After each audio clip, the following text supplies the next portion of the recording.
Moi je suis passionné d'autonomie hein, depuis une vingtaine d'années, je ne pense qu'à ça jour et nuit. C'est pour ça qu'on aborde plusieurs sujets. L'agriculture c'est l'un des sujets. Et ensuite j'aime bien, j'ai une approche un peu scientifique, donc j'aime bien essayer de prouver les idées qui ne sont que des idées, mais qui semblent réalistes. C'est-à-dire tant qu'on n'a pas prouvé quelque chose, on peut difficilement l'étayer, on peut en parler, mais si on ne peut pas le voir, c'est un peu abstrait, difficile à saisir et les gens ont du mal à y croire et c'est bien normal. Par contre, si on l'explique, mais qu'en même temps on le montre, et que les gens vivent de ça réellement sur un lieu comme ici, qui est un lieu d'expérimentation, alors là, le message a une autre portée. C'est-à-dire que ce n'est plus que de la théorie, c'est une théorie qui se pratique. Et ça, c'est pour moi très important de dire on peut faire autrement, parce que voilà, voici un exemple. Et il y a encore plein de choses à inventer, plein de choses à expérimenter. Mais si on ne commence pas à le faire sur des micro-lieux, eh bien on ne va pas avancer, parce qu'on restera dans la théorie.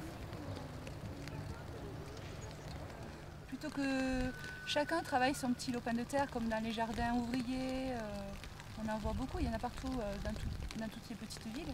Là l'idée c'est de tout mettre en commun en fait. Donc du coup les semis on les fait tous ensemble, on est 7-8 familles et tout est calculé en fonction de ces 7 familles-là. C'est un gain de temps énorme en fait. Donc là l'idée c'est de travailler 2 heures par semaine, mais bon il vaut peut-être mieux venir un peu plus, on va dire 4. 4 heures par semaine pour un travail jardin et puis avoir une consommation annuelle de légumes pour toute une famille, je pense que c'est assez inédit. Donc on a envie de dire aux gens, à plein de gens, que c'est possible aussi. On tire au dos bien grand. On retourne. Ok.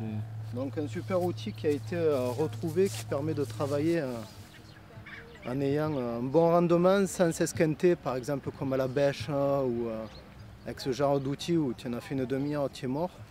Là en fait on travaille au dos droit, quoi, en tout cas avec cet outil. Quoi.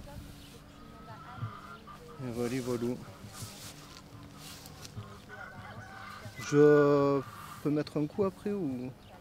Cet été on a mangé plein de tomates et de courgettes. Et là on mange plein de mâches, d'épinards. Bientôt peut-être qu'on récoltera des fèves. Des blettes aussi. Ouais, les résultats c'est cool. On a mangé toute la semaine. C'est un père pour le foie. D'accord, raisonnement. Mais c'est Michel Rosal qui On m'a va dit te ça. mettre toi d'un côté. Les rendements ont été vraiment bien présents. Alors on s'est amusé à calculer tout ce qu'on produisait, à noter, à peser les quantités pour avoir une approche objective de ce que pouvait donner l'agroécologie au rendement. Et ensuite on a comparé en fin de saison, donc en octobre, avec les rendements moyens en agriculture professionnelle biologique, donc avec des tableaux qui sont édités par la FNAB, la Fédération nationale d'agriculture biologique, et sur les pommes de terre, les tomates, les cornichons, les concombres, etc. On a eu entre 20 et 80% de rendement supplémentaire par rapport au rendement moyen de l'agriculture professionnelle. C'est une expérience de plus et ce qui est important c'est la diversité des expériences.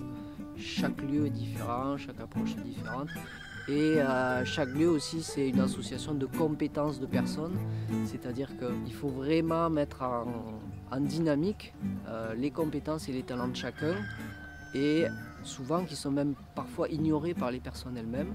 Donc pour ça, il faut que les conditions d'accueil sur un espace, sur un lieu comme ici, permettent à chacun la plus grande liberté possible pour que chacun puisse exprimer ce qu'il a au fond de lui et quelque part ce pourquoi il est fait, on pourrait dire, et développer ses talents et sa créativité. Parce que les talents permettent de développer la créativité, qui permettent de réaliser des projets novateurs, vraiment novateurs.